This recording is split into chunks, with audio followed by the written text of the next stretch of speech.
अगर कोई ये चाहे कि संसार के भोगों से मैं इंद्रियों को तृप्त कर दूं तो कभी तृप्त नहीं हो सकती। सजनों ध्यान रखना, ये इंद्रियां बड़ी विचित्र होती हैं। ये जितना भी भोगों से तृप्त करने की कोशिश करेंगे ना, ये इतना भी भड़केगी महाराज। जैसे आग में अगर घी डालो तो आग कैसे और ज्यादा तेज होती है, ऐसे ही भोग जो है ना वो इंद्रियों को भड़काते हैं। फिर संयम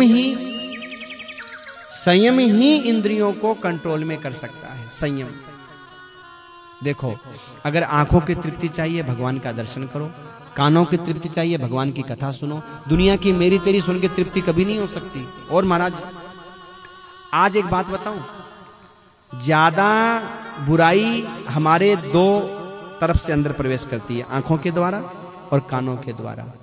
बूढ़ा हो गया इंसान, सुनाई देना कम हो गया, फिर भी ऐसे कान उठाकर ऐसे सुनता है, बहू बेटा क्या बात कर रहे हैं। अरे करने देना, तेरा क्या जा रहा है? अच्छा एक समस्या और, बूढ़ों को सुनता तो कम है, आधी बात तो सुनते हैं, आधी अपने हिसाब से जोड़ लेते हैं। हाँ ये समस्या और है, आधी तो सुनी उन्होंने ऐसे, हाँ ये बात की, फिर आधी कभी कहा होठ आला, हाँ मैं होठों से समझ गया कि वो क्या बोल रही थी। अरे भाई हद हो गई। अच्छा एक बात बताऊं, भगवान बुढ़ापा आते आते तुम्हारे जो ये कान कमजोर कर देते हैं ना, जानते क्यों करते हैं? ताकि तुम बाहर की बात ना सुनो, इसलिए तुम्हारे कान कमजोर हो जाते हैं। बुढ़ापा आते आते जो आंखें कमजोर हो जाती हैं ना, जानती हो क्यों? ताकि तुम्हें बच्चे क्या कर रहे हैं ज्यादा दिखाई नहीं दे। तुम्हारे मरने के बाद बच्चे कैसा जीवन जिएंगे अगर देखना हो ना, तो शांत होकर के बैठ जाना, बेटा कमाओ खाओ और मौज करो, हम तो बैठे बैठे देखेंगे।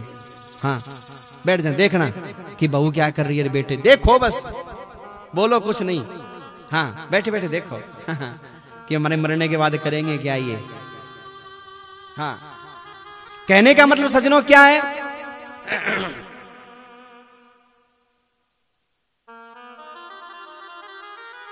सज्जनों कहने का मतलब क्या है?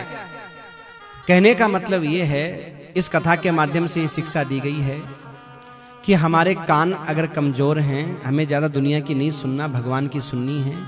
कानों की तृप्ति कथा सुनने से होती है, वाणी की तृप्ति भगवान का गुणानुवाद गाने से होती है। और मां इस प्रकार जो अपनी इंद्रियों के द्वारा कार्य करता है, उसका जीवन, उसका मन, उसका तन पवित्र हो जाता है।